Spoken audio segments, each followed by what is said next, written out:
तो hello everyone, welcome back to maths try hard once again.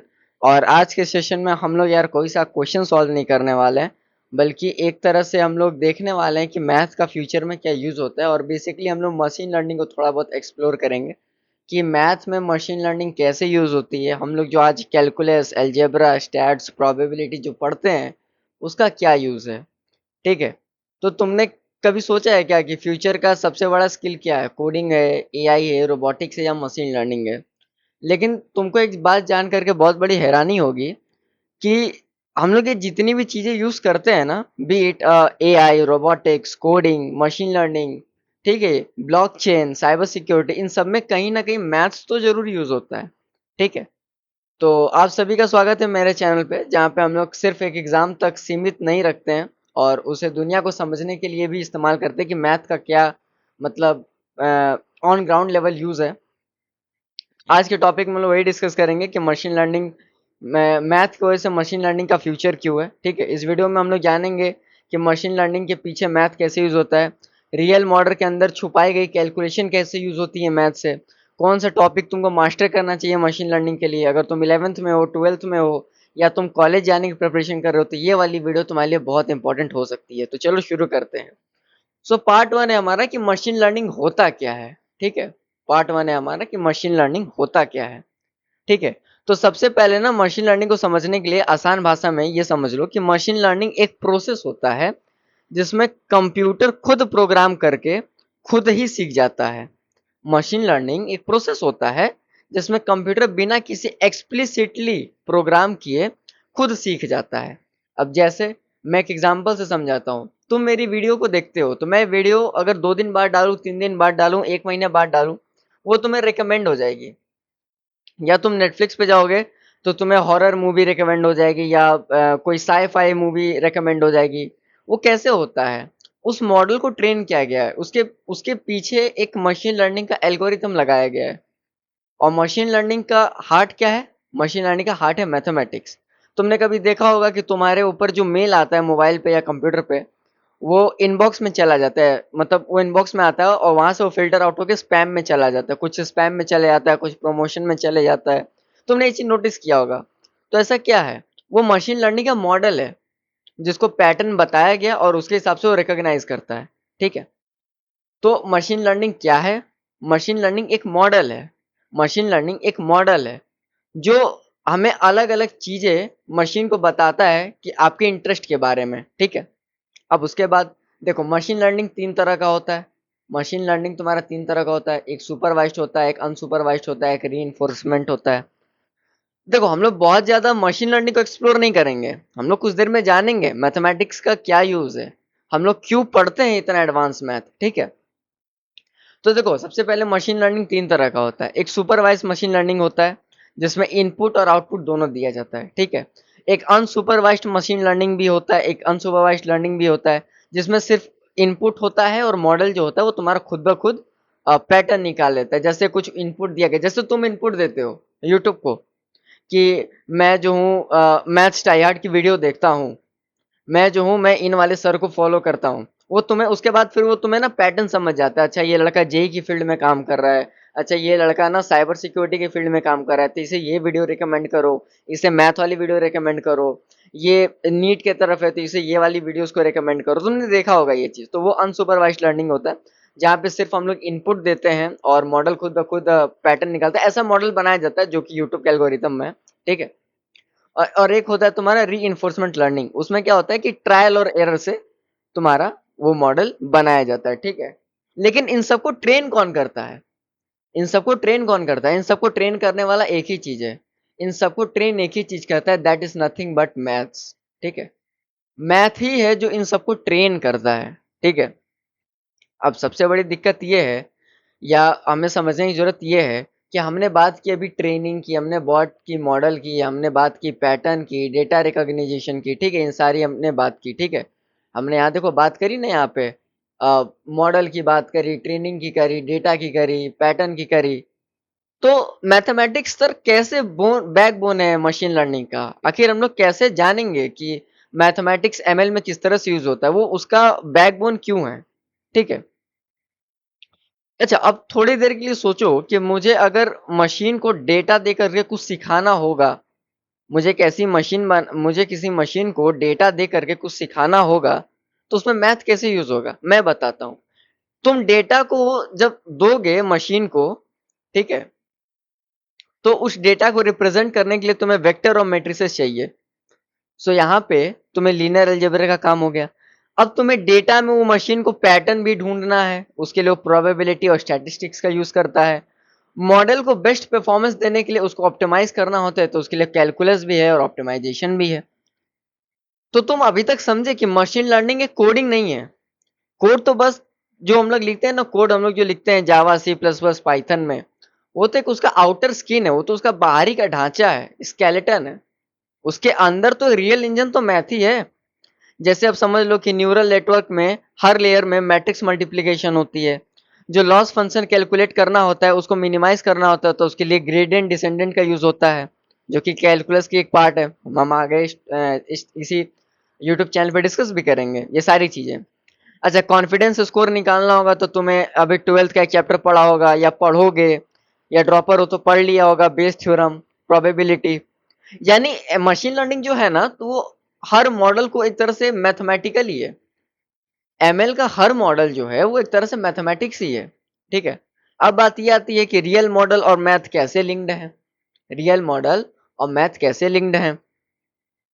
तो देखो, एक तुमने मैथ्स में टर्म पढ़ा होगा, लीनियर रेग्रेशन।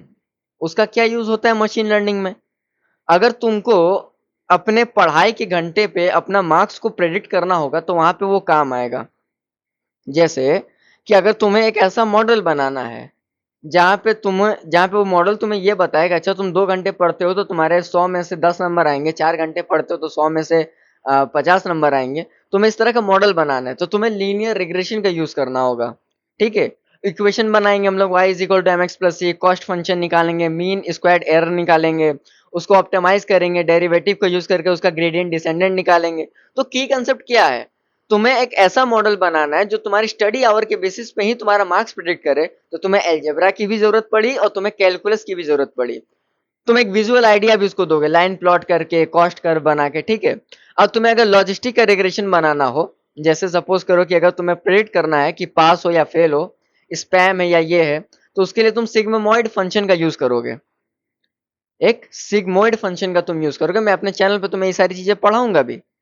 वो क्या करता है, वैल्यू को कन्वर्ट करता है 0 और 1 के बीच में। तो यहाँ पे अब जैसे अब तुमको प्रिडिक्ट पास या फेल या स्पैम, अगर इस तरह का तुम्हें अगर कोई मॉडल बनाना है, तो तुम्हें क्रॉस एंट्रोपी चाहिए कॉस्ट फंक्शन में, प्रोबेबिलिटी और लॉगरिथम चाहिए। समझ रहे हो यहाँ पे लॉजिस्टिक रिग्रेशन का भी कितना यूज है। एक न्यूरल नेटवर्क भी एक टर्म होता है, तुमने कई बार सुना होगा, इमेज इमेज रिकॉग्नाइज करना, वॉइस कमांड। ठीक है। वो कभी कभी तुम गूगल पे सर्च करोगे, सर्कल टू सर्च आज के लेकिन नया नया मोबाइल में फीचर आया है। जब तुम उसको सर्च करोगे तो ताक से बता देते हैं, अरे यार ये तो ये लैपटॉप है, ये डेल का लैपटॉप है, ये लेनोवो का लैपटॉप है, या ये इस मॉडल का लैपटॉप है, ये फोन है। कई बार तो लोग शर्ट पहनते तो लोग उसको सर्कल टू सर्च कर लेते, तो बता देता है इस कंपनी का वो शर्ट है। तो इमेज रिकॉग्निशन। और वॉइस कमांड हम लोग देते हैं ना, अच्छा चैट जीपीटी ये काम करो, मेरा नाम बताओ। हम लोग बोलते हैं ना कि okay Google, maths tie hard को के लेटेस्ट वीडियो को बनाओ। ठीक है। ये हम लोग चीजें बोलते हैं ना, वो वॉइस कमांड है, उसको न्यूरल नेटवर्क कहते हैं। उसमें भी तुम्हें मैट्रिक्स मल्टीप्लिकेशन चाहिए। ठीक है। चेन रूल चाहिए कैलकुलस से, तो इसमें भी मैथ का यूज है। ठीक है। तुमने कई बार डिसीजन ट्री सुना होगा, अगर तुमने 11 12th या 10th में अगर तुमने कंप्यूटर साइंस ले रखी है, तो तुमने डिसीजन ट्री के बारे में सुना होगा। जैसे कि अगर पानी पड़ रहा है तो क्रिकेट नहीं खेल सकते हैं, पानी नहीं पड़ रहा है तो क्रिकेट खेल सकते हैं। तुमने ये सारी चीजें सुनी होंगी। तुमने ये सारी चीजें सुनी होंगी। तो ये डिसीजन ट्री है। ठीक है। इसमें मैथ का क्या यूज है? इसमें मैथ में एंट्रोपी हम लोग यूज करते हैं, इंफॉर्मेशन गेन यूज करते हैं इंफॉर्मेशन थ्योरी से, प्रोबेबिलिटी और डिस्क्रीट मैथ को यूज करते हैं। तो ये सारी चीजें हम लोग मैथ में यूज करते हैं। तो अभी समझ में आया कि मैथमेटिक्स एमएल का बैकबोन क्यों है? जी सर, समझ में आ गया। अच्छा सर, यहाँ तक तो समझ में आ गया, लेकिन हमें ऐसी कौन सी टॉपिक्स है जिसको हम लोग प्रिपेयर कर लेंगे तो एमएल में मास्टर हो जाएंगे हम लोग? तो तुम्हें अगर एमएल में मास्टर होना है तो linear algebra, probability and statistics and calculus करनी होगी। जैसे कि लीनियर अलजेब्रा में सर हम लोग लीनियर अलजेब्रा में तुम पढ़ सकते हो, मैट्रिक्स पढ़ सकते हो। मैं अपने चैनल पे तुम्हें पढ़ाऊंगा, मैट्रिक्स ऑपरेशंस पढ़ सकते हो, न्यूरल नेटवर्क्स पढ़ सकते हो, न्यूरल नेटवर्क्स, ये सारी चीजें तुम एक्सप्लोर कर सकते हो। ठीक है। अच्छा, प्रोबेबिलिटी और स्टैटिस्टिक्स में तुम यूज करते हो, तुम सीख सकते हो नेवी आई बेस। ठीक है, ये सारी चीजें तुम पढ़ सकते हो, या अनसर्टेनिटी मॉडलिंग सर्च कर सकते हो, अनसर्टेनिटी मॉडलिंग तुम एक्सप्लोर कर सकते हो। ठीक है, इसको तुम एक्सप्लोर कर सकते हो। स्टैटिस्टिक्स में तुम हाइपोथेसिस टेस्टिंग यूज कर सकते हो, इसमें तुम हाइपोथेसिस हाइपोथेसिस टेस्टिंग यूज कर सकते हो। ठीक है, हाइपोथेसिस टेस्टिंग को तुम यूज कर सकते हो। ठीक है, कैलकुलस में तुम ऑप्टिमाइजेशन ऑप्टिमाइजेशन समझ सकते हो। उसके बाद तुम कैलकुलस में और भी सारे तरह के, जैसे मीन वैल्यूड थ्योरम होते हैं, मीन वैल्यूड थ्योरम, इसको शॉर्ट में लिख देता हूँ, मीन वैल्यूड थ्योरम को एक्सप्लोर कर सकते हो तुम लोग। Largest mean valued theorem, Rolle's theorem, intermediate mean value theorem, Cauchy's mean valued theorem, इन सारी चीजों को एक्सप्लोर कर सकते हो। तुम डिस्क्रीट मैथ को एक्सप्लोर कर सकते हो। तुम इंफॉर्मेशन थ्योरी जैसे entropy, KL divergence, tree graph, Boolean logic, optimisation, back propagation, hypothesis testing, confidence intervals, naive Bayes, uncertainty modelling, matrices operation, neural networks, इन सारे मैथ के टॉपिक को तुम मास्टर कर सकते हो। और तुम देख सकते हो कि एमएल में इनका क्या यूज है। ठीक है। अच्छा, अब तुम बात करते हो रियल एमएल मॉडलिंग पे। ठीक है, तो मैं तुम्हें बता दूं कि ये सारी रियल मॉडलिंग्स हैं जो तुम्हें अ, बताती हैं कि इनमें मैथ का, linear regression, logistic regression, neural network, decision tree, देखो इन सब में मैथ का यूज है, इन सब में मैथमेटिक्स एंड कैलकुलस का यूज है। ठीक है, इन सब में मैथमेटिक्स और कैलकुलस का यूज है। ठीक है, तो सर हमने इतना तो सीख गया कि मैथ अगर हम लोग सीख लेंगे तो हम लोग एक अच्छे खासे, और मैं तुम्हें बता रहा हूँ, अगर तुम एमएल सीख जाओगे ना तो तुम्हारी 20+ एलपी इजीली लग जाएगी। मैं बता दे रहा हूँ, अगर तुमने एमएल सीख लिया और साथ में मैथ्स को मास्टर कर लिया तो तुम्हें 20+ एलपी लग जाएगा। तुम देख सकते हो, तुम देख सकते हो इसे। ठीक है, तो ये सारे टॉपिक्स हो गए जो कि तुम्हें मास्टर करनी थी, calculate, discrete math, operation, information theory, linear algebra. ठीक है, ये सारी चीजें तुमको मास्टर करनी थी। तो सर फ्यूचर ऑफ मैथ क्या है मशीन लर्निंग में? ठीक है, जैसे कि देखो मैं तुम्हें बता दे रहा हूँ कि फ्यूचर में एआई इतना पावरफुल हो जाएगा ना, अभी ये चैट जीपीटी है, डीपसीक है, या अभी तो और को पायलट हो गए हैं, अभी तो इतने सारे बन रहे हैं यार, अभी और बनेंगे। तो फ्यूचर में एआई इतना पावरफुल हो जाएगा ना कि बिना मैथ के उसको समझना मुश्किल नहीं, नामुमकिन हो जाएगा। ठीक है, क्योंकि तुमको एक्सप्लेनेबल एआई चाहिए, क्वांटम मशीन लर्निंग चाहिए, generative AI just like chat GPT, daily probability distribution, language models, statistical fairness, uncertainty modelling, algorithm को एक्सप्लेन करने के लिए स्टैटिस्टिक्स का यूज होता है भाई, complex vector spaces, tensor, advance linear algebra, तुम्हें ये सब चाहिए मैथ में। You can't imagine AI era machine learning without an mathematics. ठीक है, तुम इसको एक्सप्लोर ही नहीं कर पाओगे। सो without math there is no machine learning. तो कंक्लूजन क्या रहा आज के वीडियो का? तो कंक्लूजन ये रहा कि अब तुमको समझ में आया होगा कि मशीन लर्निंग सिर्फ कोड नहीं होता, ये एक मैथमेटिकल रेवोल्यूशन है आज के इस टेक वर्ल्ड में। ठीक है, अगर ये वीडियो हेल्पफुल लगा हो तो एक लाइक ठोक दो भाई। ठीक है, मैं यही कहूंगा यार, तुम लोग 75% ऐसे लोग हो जो मेरी वीडियोस को तो देखता है लेकिन उसको सब्सक्राइब नहीं करता है, तो जल्दी करो यार। ठीक है, और चैनल को सब्सक्राइब कर लो।